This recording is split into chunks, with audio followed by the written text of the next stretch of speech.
Obviously, they're a jewel in the Indian Ocean.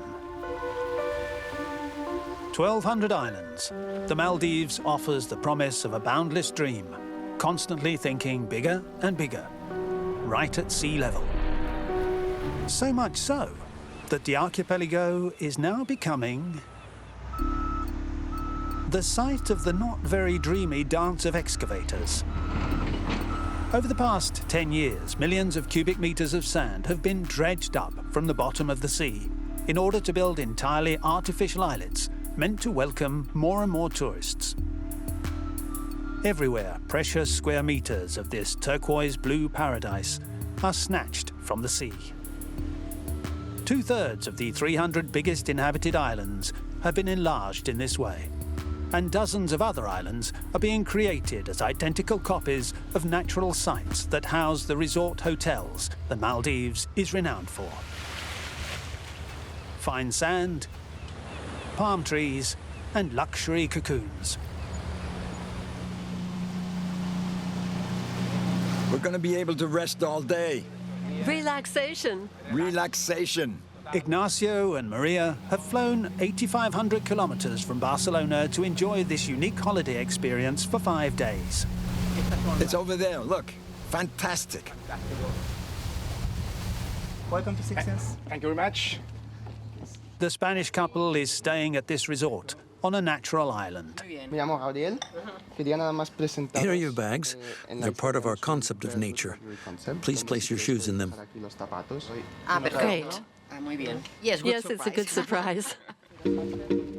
From this moment on, they'll go barefoot, a policy put in place at this resort to enhance the sentiment of freedom. This is your villa? Beautiful. Beautiful. It's very, very nice. It's a suite on stilts. 108 square meters all to themselves. The view on the sea is perfect. The ocean is everywhere, even under the bathtub. And from the terrace, they have their own private access to the sea with an overflowing swimming pool. What I'm doing in Europe, working, when I could say here, this is Maldives. Isn't it? They're now about 2,700 euros a night, depending on the season. A total of 13,500 euros for 5 days. Cheers. This is an environment-friendly hotel, which is not always the case. There are nearly 170 other resort hotels in the Maldives, some of them on islands exclusively for tourists. These luxury holidays are not without impact. Part of the coral reef is now bleached and verging on asphyxiation. Besides, visitors are less and less tolerated by the local population. February 2020. In the middle of the street, a British tourist was molested and arrested by the local police in Mafushi, one of the paradisiac islands. Her offence? Wearing a bikini outside the beach. Could this be a sign that the cohabitation of holidaymakers and locals has become impossible? Every year, over 700,000 visitors land on the Maldives. That's 3 times as many as the entire local population of 500,000.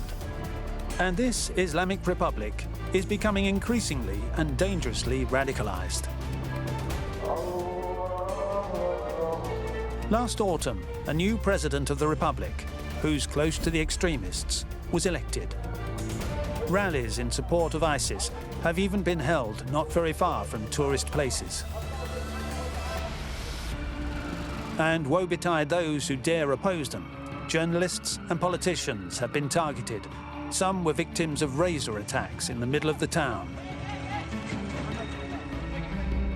After months of investigative work, we've managed to talk to one of the Al-Qaeda leaders in the Maldives. Has to be, yeah, because it's a command from God, so it has to be there. And yet, nothing must stop the development of tourism, the very basis of the country's economy, not even the risk of an environmental disaster. If there is damage on the coral reef, our islands will be gone. The government aims to increase hotel capacity by nearly 20% by 2025, even if it means employing cheap labour, akin to modern slavery.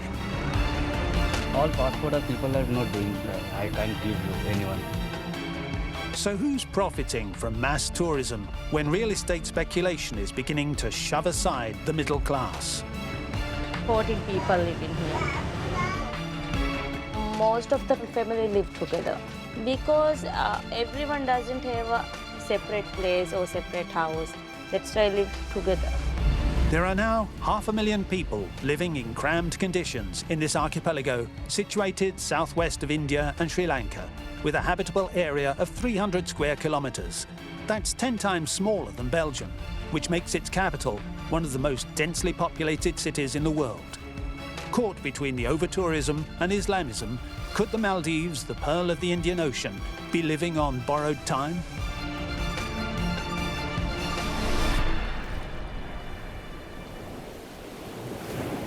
On the natural atoll of Lamu, Ignacio and Maria are light years away from such concerns.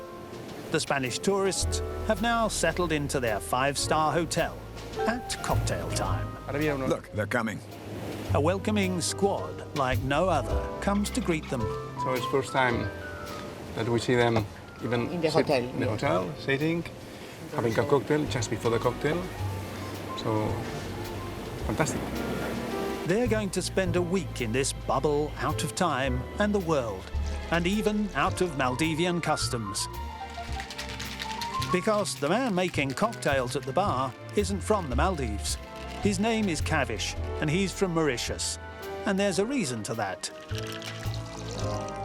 The Maldives is a Muslim country, so locals aren't allowed any contact with alcoholic beverages, which is why this young man was recruited. A couple of days before I came here, the manager of the hotel I was going to work at told me I couldn't bring any alcohol or anything haram. So I checked on the internet and I realized that alcohol is not allowed in the Maldives. That's how I found out that alcohol isn't tolerated here, except at the hotels. To the dolphins and the Maldives. The sun, the sea, the dolphins. So it's amazing. It's a paradise. A piece of paradise where it's all about the ocean. Here's what these unmissable private atolls hold in store for visitors. Amazing diving sites. Before them are hundreds of corals. The Maldives has one of the largest coral reefs on the planet. Home to stunningly beautiful fish, including dozens of protected sea species, such as these hawksbill turtles, whose population declined by nearly 80% in 1 century. You saw 2 turtles here. Fantastic. We're lacking in everything here. But yeah, because when you go snorkeling, you are never sure what you will see. You might see fishes always, but you will see different turtles, maybe shark, morena. First time I see a morena. Thank you for everything. It was great. The trouble is, most tourists don't even imagine that the Maldives is at an environmental crossroads. This paradisiac archipelago is endangered everywhere by new hotel resorts that encroach on the sea in gigantic developments. This one is the latest to be launched. On the Adu Atoll, 200 hectares of artificial land will be created to enlarge the island. This titanic project is spearheaded by a Frenchman, Geoffrey Carey. He works for a market leader in land reclamation, the Dutch company Van Oord. It became famous all over the world for the construction of Palm Jumeirah in Dubai, as well as the archipelago of artificial islands in the shape of a world map. After Dubai, the Maldives is the world's second artificial land reclamation market. Geoffrey Carey arrived here 6 months ago. The greater part of the project is in the south and involves enlarging and protecting the existing islands. And there's a smaller part of the project in the north where 3 resort islands will be created for the development of tourism. Right now, he's getting ready to sand up this huge area, which is nonetheless listed UNESCO Biosphere Reserve. But according to him, there will be no impact. In the UNESCO Biosphere Reserve, there will be continuous monitoring of water quality as well as wildlife and water species. Do you think projects like this one are risky? No. We have 150 years' experience, and we can manage environmental issues. Or in any case, that's what the company promised the government. $80 million were invested in this project. We've started building Resort Island number 1. We're building its outline with sand-filled geotextile tubes. Work started 1.5 months ago. Good morning. How's it going? Yeah, good. We're preparing to place the next geotube. So. Yes. Yeah. And filling the geotube this afternoon? This afternoon. Okay. Yeah. It's hard to imagine that there will be a hotel here in a few months or in a couple of years. Yes, it's a beautiful lagoon. This beautiful lagoon, which has remained preserved until now, is about to be filled with tons of sand. How many cubic meters are required for the entire project? Enough to create 200 hectares of land. That's 5 million cubic meters. Something to that tune. It's a sensitive subject. You look a bit uncomfortable. That's because people can't really grasp a big figure like that. They just can't. 5 million cubic meters sounds huge to them, but it's not much for us. Not much, according to Geoffrey. But environment protection associations think otherwise and regularly attack this project in the press. Especially because in a few weeks, a juggernaut of the seas will be arriving on the site. A dredger, similar to the one featuring in this promotional video. Van Oord operates the world's most advanced vessels. Our equipment is designed. The size of 2 football pitches in length, and with the capacity to pump up sand 61 meters deep. This is a giant vacuum that sucks up everything in its path. Mixed with water, the sand is then spewed back out through these pipelines to form strips of land on which the buildings will be erected. But before getting this factory vessel here, the company must take some precautions. This is the lagoon where Resort Island number 3 will rise from the sea in a few months. In this turquoise blue space, there are corals that spread out over hundreds of square meters that have to be protected. Such is Thomas Lebert's task. Yeah, this is nice. This marine biologist was hired by the Dutch company Van Oord. He and his team are in charge of saving the corals that are threatened by this project. These corals are already suffering the consequences of global warming, but this time they'll be totally asphyxiated under tons of sand if they're not relocated. Let's do this. It's a race against time. Corals are a vital part of the habitat of fish, and besides that, they also protect the coast from the swell of the Indian Ocean. So the corals are removed with a hammer and a chisel. In fact, it breaks after a while. And then they're transported in floating trays to be lined up outside the construction area, a new home for a new lease of life. We've laid them roughly in the line we wanted. In theory, it's a fairly simple operation, but in reality, some specimens turn out to be more tenacious.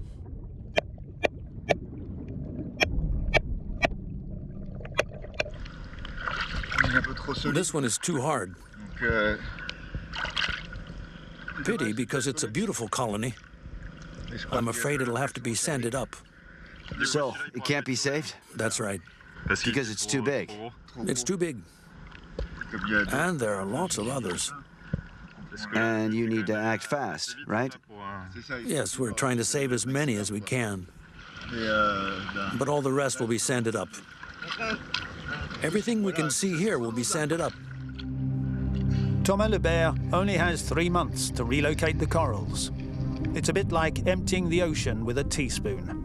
Several thousands of them are already doomed. And even the dredger pumps up the sand. It creates a cloud of sediment that can spread over dozens of square kilometers until it eventually stops and sets over the corals. The reefs are then deprived of light, and as a result, they lose their colors and die. This phenomenon was pointed out in a report about the environmental impact of this development. As for the company, it claims to be doing everything in its power to limit these repercussions. But the coast is no longer at the survey stage. The damage is already visible. Dozens of dead fish are strewn along the beach, leaving Adu Atoll's inhabitants broken-hearted. You see all the dead fish? Look at that. There are so many of them. What is that? That's a pufferfish. Yeah, most of the fishes are protected. This one is protected. See, this one is protected. All the marine life finished. You see this ray. So many rays now also died already. Big tragedy. Abid sees it every night. So this is before I put everything. Yeah, we try to take some fish from this side and move this side to protect, but it's not enough. A lot of fish. Of this area, it's totally closed by sand. That's why there is no movement of water. So that's why the fish, they have problem with the temperature, current, or maybe oxygen. This is caused by the construction of the road that will link the two areas of land reclamation. The marine fauna is trapped in this basin with stagnant water. Abid has tried many times to alert the authorities, to no avail. And nobody cares, no government or EPA, anything, anybody, nobody cares. The whole marine life is dying. We contacted the Environmental Protection Agency, which told us they were fully aware of the situation.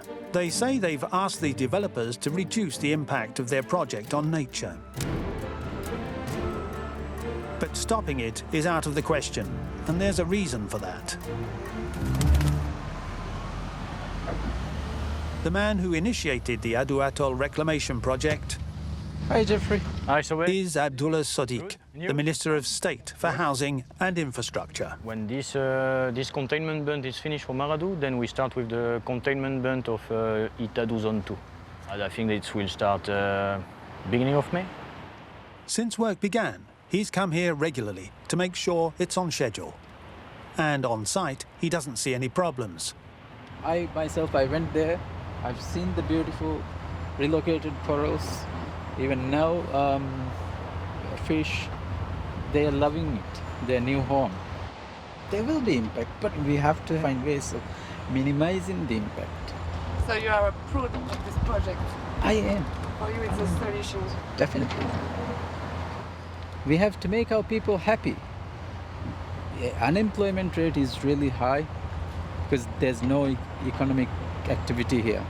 These will give opportunity for us to, create jobs. Nothing must hinder the creation of artificial atolls. It's a vast government plan that has been implemented for over 20 years. For the tourism industry, which accounts for 90% of the country's economy, the ocean around the Maldives is a huge playground with an area of over 21,000 square kilometers. Like this hotel, nestled in the heart of an artificial paradisiac island. 20 years ago, this was still a magnificent wild lagoon without any man-made structure. Same thing for this hotel resort, built on an island that was created from scratch.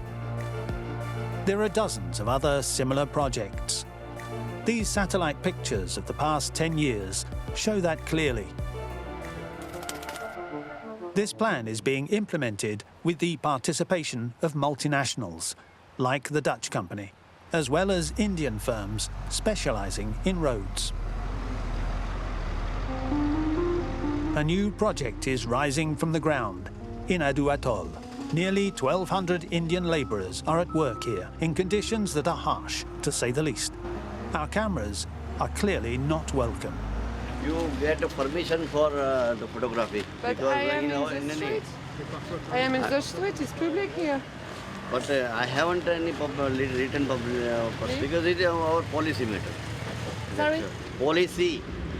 We decide to have a go at a different project some 100 meters from there. We can't allow without people. We have too much people. Once again, it's impossible for us to find out more. Okay, thank you. We also contacted the company manager by phone, but our requests to film were all turned down.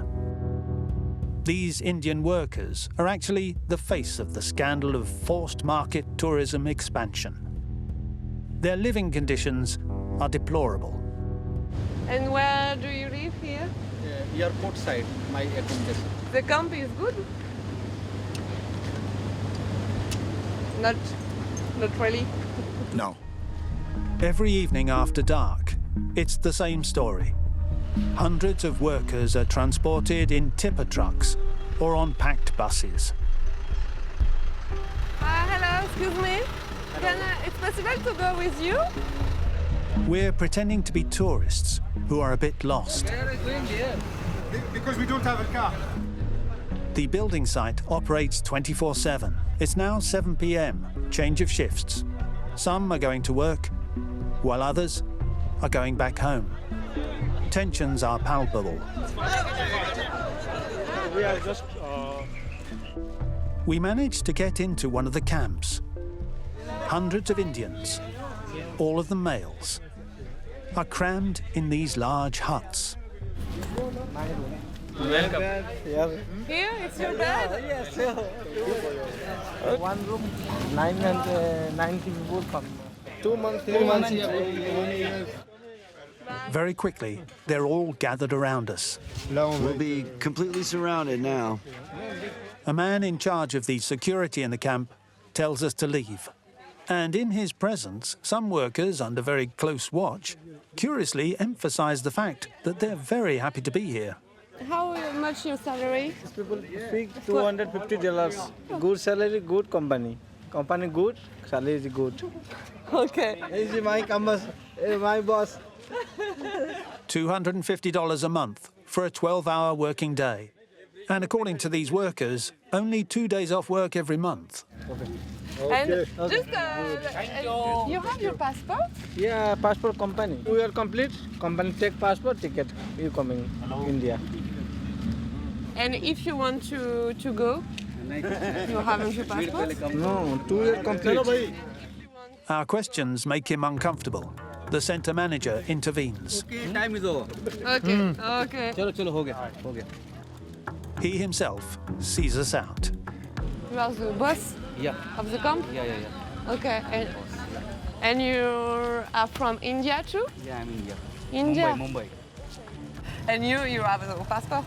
Yeah, I have. Yeah, you have, but not the worker. Why? Why they haven't? Because I submit the office, is the head office. Because all not getting this one. Because some people are going to India, no asking anyone, is direct going to India. That's why. So without their passport, they can't. That's why I can't give you anyone. Okay. So that's why I submit my office. The Indian workers are practically under house arrest. They're prisoners on this island. Under international workers' law, seizing workers' passports is absolutely illegal. But there's a double standard here. Mr. Boss is entitled to some privileges. 6 months I'm going India. Every 6 months. Holidays, yeah. Okay. 1 month. So you have a good condition, you. Yeah. Because you are the boss. Yeah. You have, and you live here too? Yo, I'm staying here. Okay. Because I'm a boss now. My guest house is there. I'm only one people on the one room. Yeah. It's better. It's better. Okay. Our conversation ends here. Thank you. Bye. We contacted the company's communications department to ask them about the workers' living conditions and the seizing of their passports. They never got back to us. But the development of mass tourism here also has an impact on the everyday life of Maldivians themselves. Do they really benefit from it, as the government claims? Or is this jewel of the Indian Ocean heading for disaster, and not only for environmental reasons? To answer that question, we just have to go to Male, the capital city. This is an overheated city. Seen from the sea, 15-story buildings tower like houses of cards in a strip of land that's only 2 kilometers long and 1 kilometer wide. Over 150,000 people cram every square meter of it. Nowadays, cars and motorbikes are just a touch apart. Male is one of the world's most densely populated cities and also one of the most expensive. Finding a place to live is becoming a living hell, even for the middle classes. In this small house, Saiga lives with her close family in 30 square meters. Or to be exact, with her entire family. 14 people live in here. So every room there is very small, you have checked, very small places are there. So very difficult to manage in here. In the toilet, that is the most difficult. Every people is using one toilet. Go inside and I'll show you. You can see. It's just not fixed. The bathroom is right behind the kitchen. It's the only one in the house. For her husband, Mohammed, their 4 children, but also Mohammed's parents and 3 brothers. This is one room that we have. This is 2 small rooms. My husband, the smallest one. Then this is the second room of his brother. Very small room that is. Then this is my room. We are sleeping 5 people in one room. 14 people in this small home. And yet, they all work. Saiga is a store manager and her husband is a packer. Together, they earn the equivalent of 2,000 euros. The average salary in Mali is 875 euros a month, but the rent for a 30 square meter place is 950 euros, almost the same as in Paris, so everyone sticks together. Most of the family live together because everyone doesn't have a separate place or separate house. That's why I live together. He's my plain boy, right? Saiga's priority is her children's education. 2 of them go to a private school for a total of almost 450 euros a month. How is your dictation? A+. A+? Oh, A+ is the highest. She always get A+ in the dictation. The children are the family's biggest expense, just over 1,000 euros a month. Let's go to the store. In the Maldives, everything is expensive now, even powdered milk for their daughter. The archipelago imports nearly 90% of its food. It's 400, huh?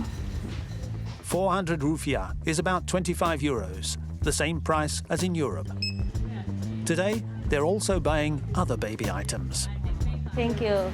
Okay, bye. Including nappies, sold in bulk. 540 rupiah. Okay, I'll pay with my phone. Back home, No. it's like a game of Tetris. No more room for anything there.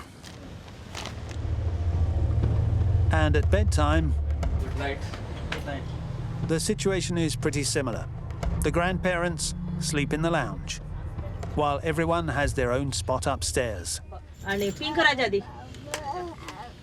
Mohammed and their son will sleep on the floor. When I started sleeping like this, my back hurt. But now I'm totally used to this. Now my back hurts if I sleep in soft places. Saiga and his family aren't alone in such harsh conditions, if only in terms of housing. Bye-bye. But when you look closer, housing isn't the only problem in Mali. The massive development of tourism has other consequences. The city is bursting at the seams everywhere. There's not enough infrastructure, space, or piping. Waste treatment has even become a major problem. Abo!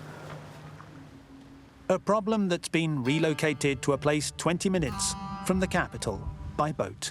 Captain, let's go Tilafushi. Tilafushi is the name of one of the biggest environmental disasters on Earth. Hassan Bebe is the head of an environment protection organization. He's taking us to this trash island. It's another artificial island, but this one was only created to store part of the archipelago's waste. This mountain is coming bigger and bigger. It's all trash. I'm sure the diapers I used still might be there. A real trash monster of over 400,000 cubic meters. It's a mountain. It's horrible. A lot of resorts, they bring trash here. Also from local islands, they bring their trash here. So by accumulating, it has become this. Every day, garbage boats from the entire archipelago come dump about 400 tons of trash here. Smell is strong. Hey! He's putting stuff into the water. And the other guys were shouting, saying not to do it, they are filming. It's all trash. So different types of garbage is here. The color from here has started to change just because the whole area is being contaminated. The water is an opaque greenish hue. This is a side to the Maldives that the government has no desire to show to the world. As we're just about to land, Hassan receives a warning.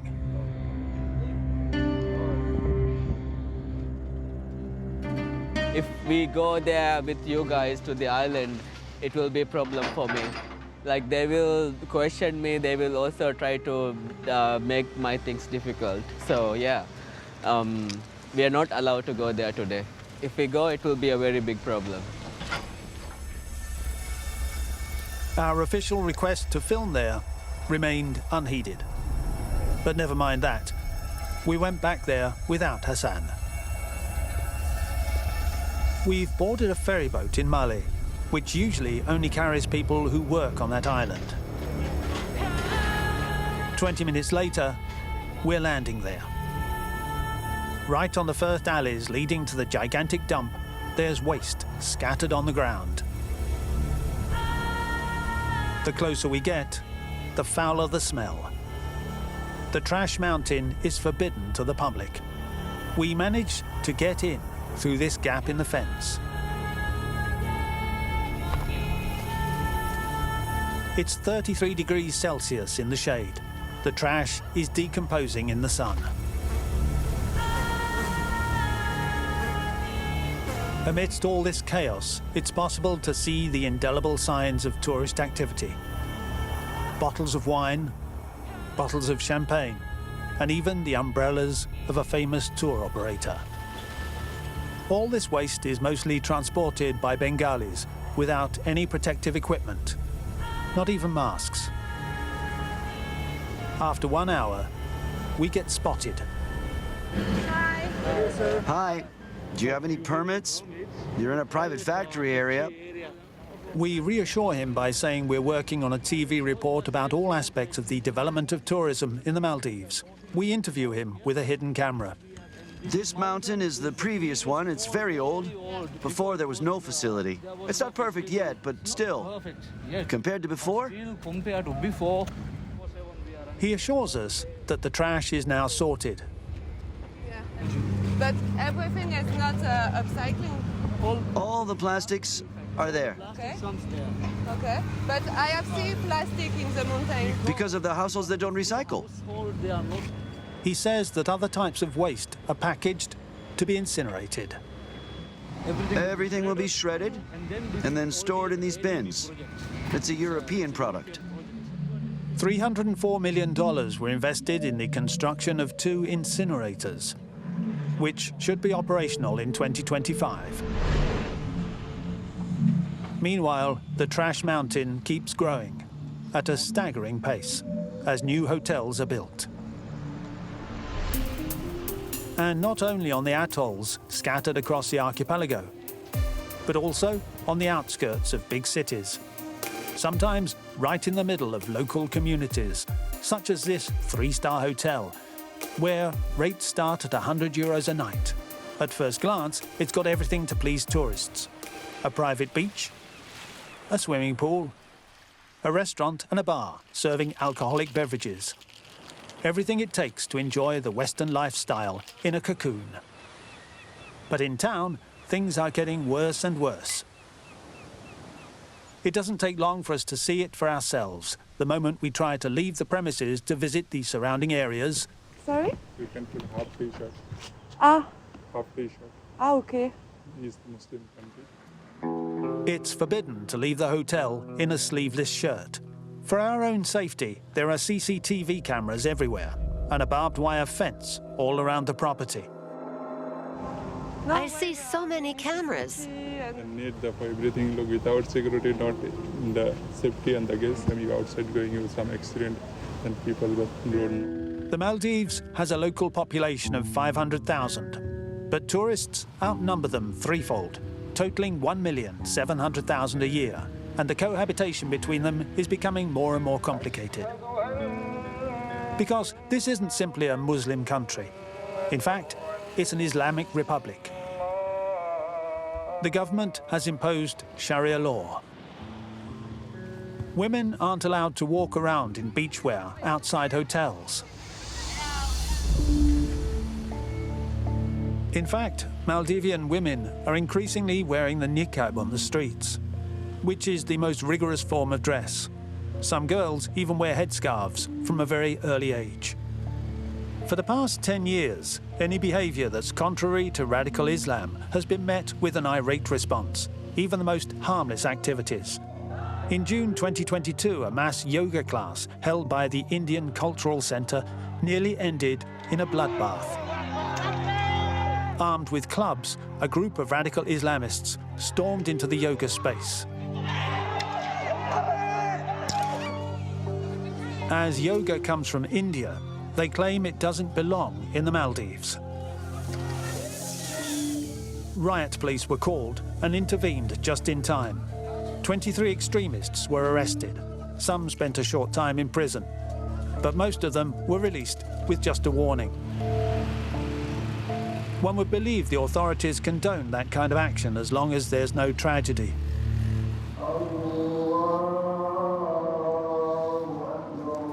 Here, even the most radical expression of Islamism is allowed in public spaces, like this demonstration in overt support of ISIS. Demonstrators wave Islamic State flags and chant radical slogans such as "No democracy, we just want Islam," or "Sharia law will dominate the world." Near the mosques, our camera raises eyebrows. This man speaks to us with an uncompromising discourse in favor of radical Islam. We're doing a report for French TV about the evolution of the Maldives. What do you think about that? I said I'm against the democratic system. Why? I want Islamic Sharia. I'm against everything that is which is against Islam. Not many people know about this phenomenon. In proportion to its population, the Maldives is considered to be one of the first suppliers of jihadists in the world. Over the past few years, hundreds of them have gone to Syria. Taken in proportion, that's 40 times more than in France.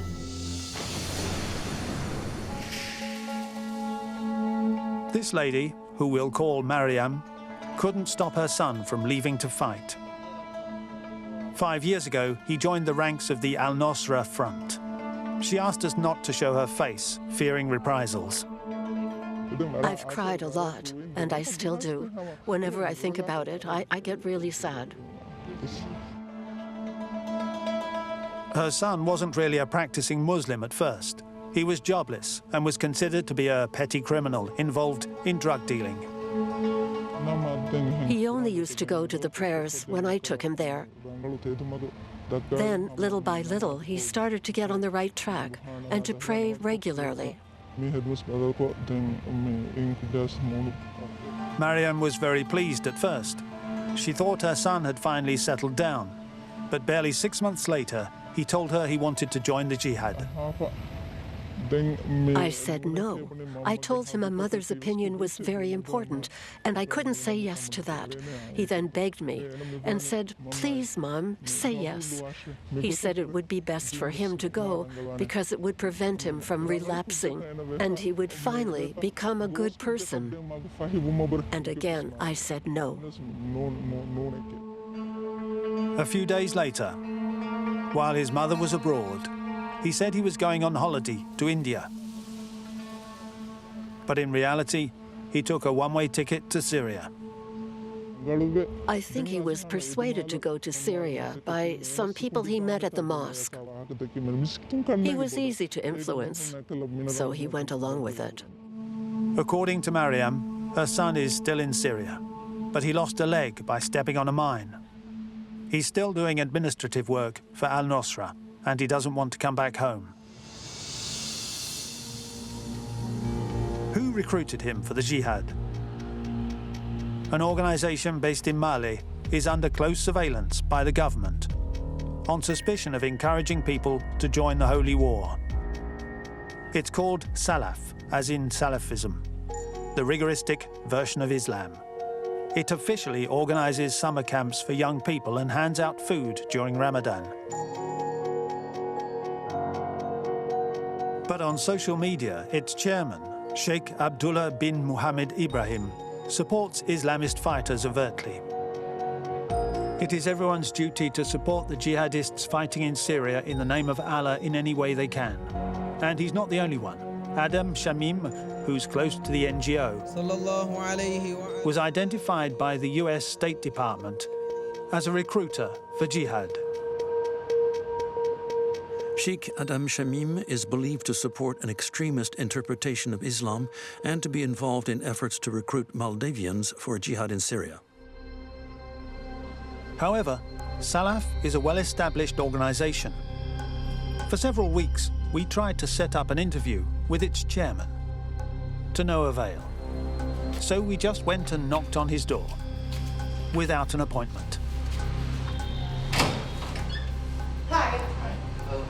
I'm a French journalist, and I would like to meet Sheikh, yes. For Westerners like us, that's the usual answer to stop us. You are actually not understanding our culture. I understand, but I can adapt. I think the answer is clear. I can just adapt. No, I think the answer is clear. We can't. The chairman's orders are clear. No interviews. No placing him in the spotlight. 4 years ago, Salaf was accused by the Maldivian parliament of encouraging terrorism, including on national territory. The NGO denied such accusations. At the time, one of its staunchest critics was the President of the Republic, Mohamed Nasheed, the arch-enemy of the Islamists. He was the Parliament Speaker until November 2023. In May 2021, he narrowly escaped an assassination attempt. Our top story this hour, Parliament Speaker and former President of Maldives, Mohamed Nasheed, has been injured in a terrorist attack near his residence.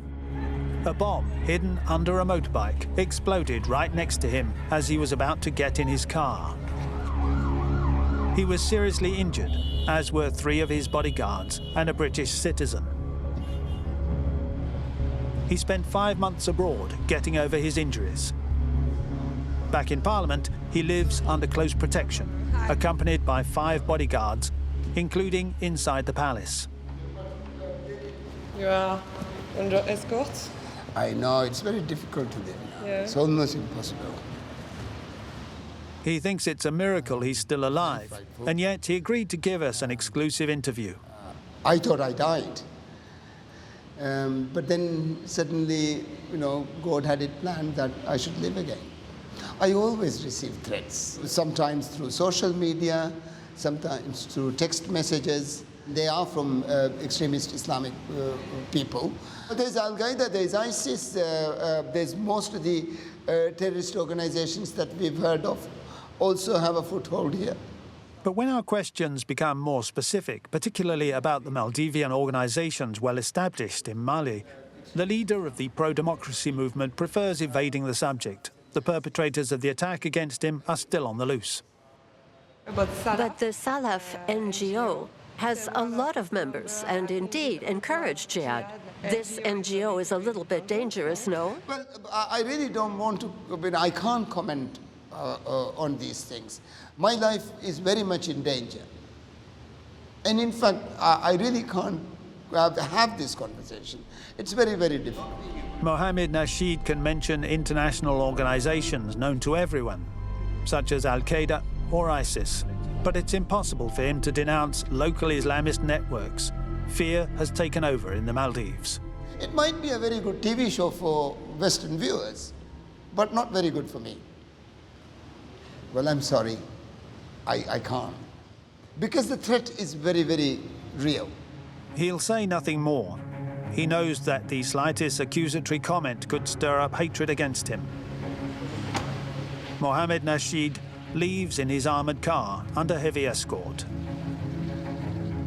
He's not the only politician in the Maldives whose life is in danger. Last summer, a man armed with a razor attacked the Minister for Ecology on his motorbike in broad daylight. He's a member of the government that's active against the rise of radical Islam. It was a close call, but the minister also managed to escape. However, others before him weren't as lucky. An MP and 2 journalists were killed. Those targeted assassinations were very likely perpetrated by cells linked to Al-Qaeda, some of whose members are still active. One of their leaders has even been identified by the US authorities. He's the subject of several international sanctions, and his name is Ahmed Aglil. He's the leader of the armed operational branch of one of Al-Qaeda's cells based in the Maldives. We decided to track him down. Ahmed Aglil never communicates live online. We spoke to several people over the course of a few months, by email, by phone, or via encrypted messaging apps.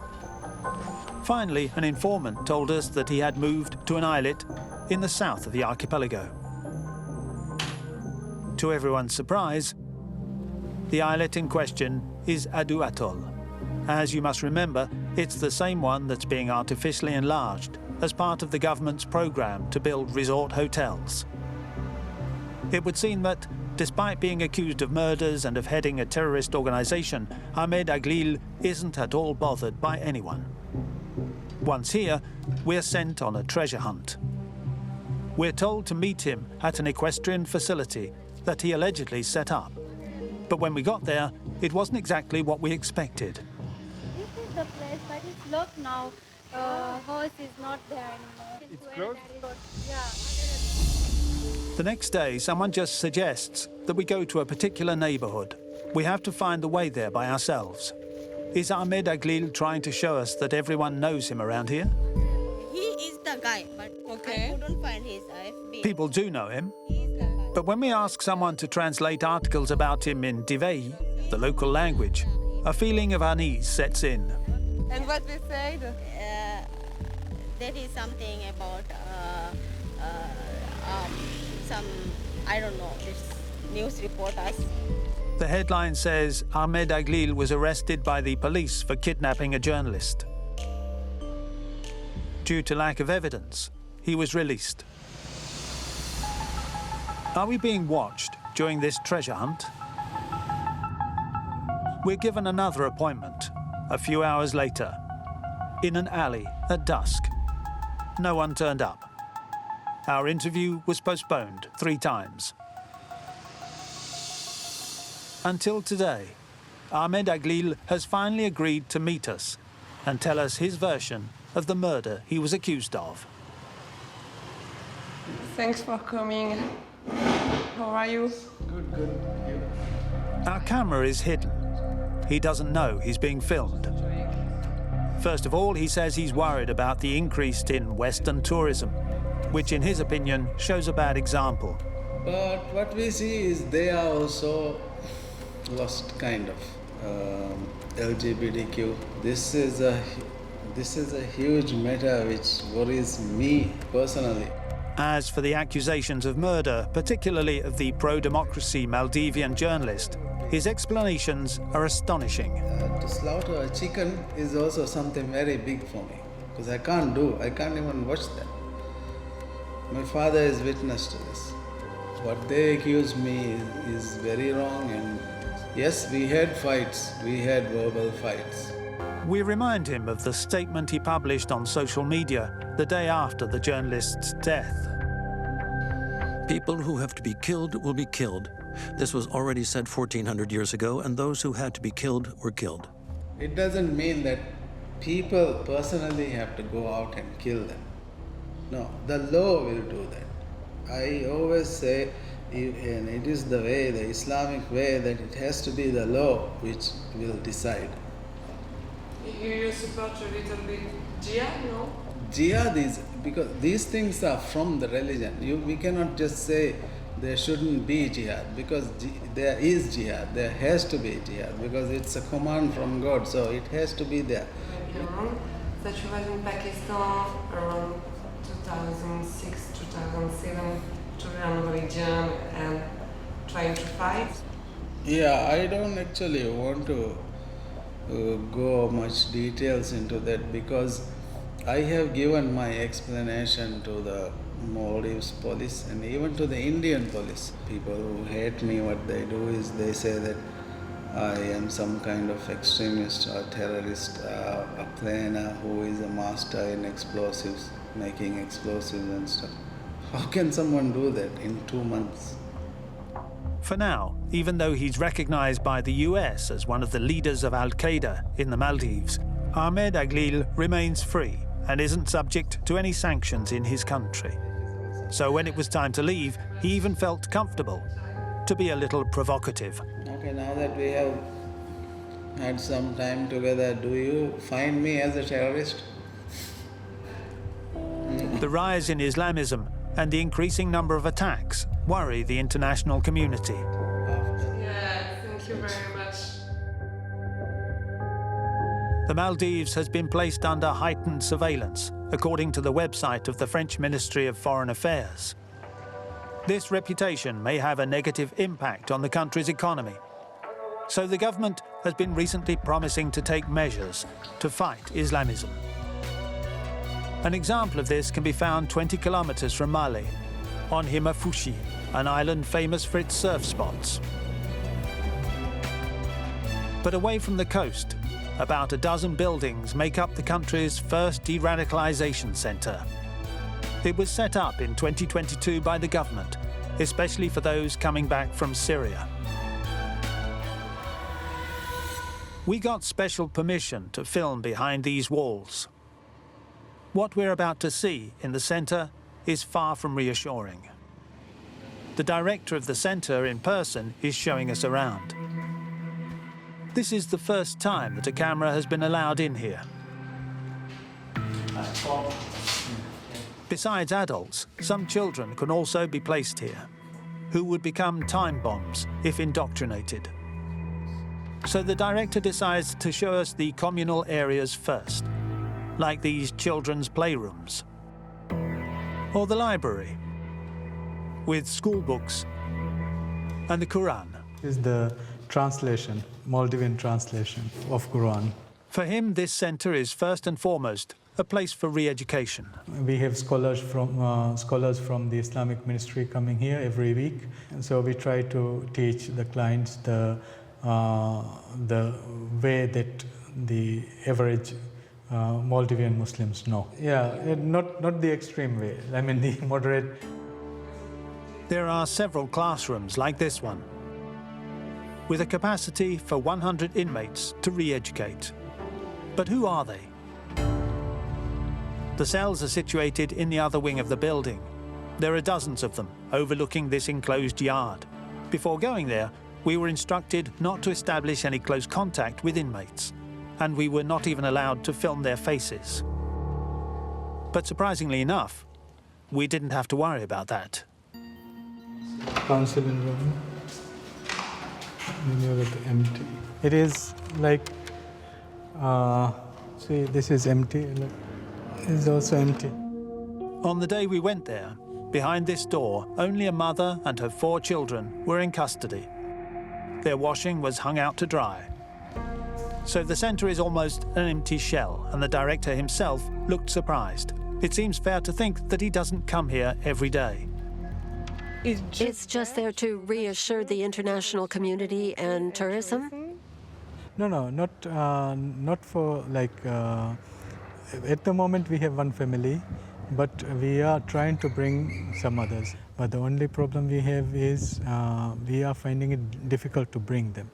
And he confesses that he's not even sure the program is working. We are in the phase of experiment, so there is always room for improvement, right? So we can't say, it will take time to say definitely that this program is working and this program is not working, right? 1 week after we filmed here, the mother and her children left their room in the centre to go back to their home island. Local police have identified 1,400 Islamists that, according to them, are kept under close watch. But since this reintegration centre was set up, no other radicalised Islamist has been sent here.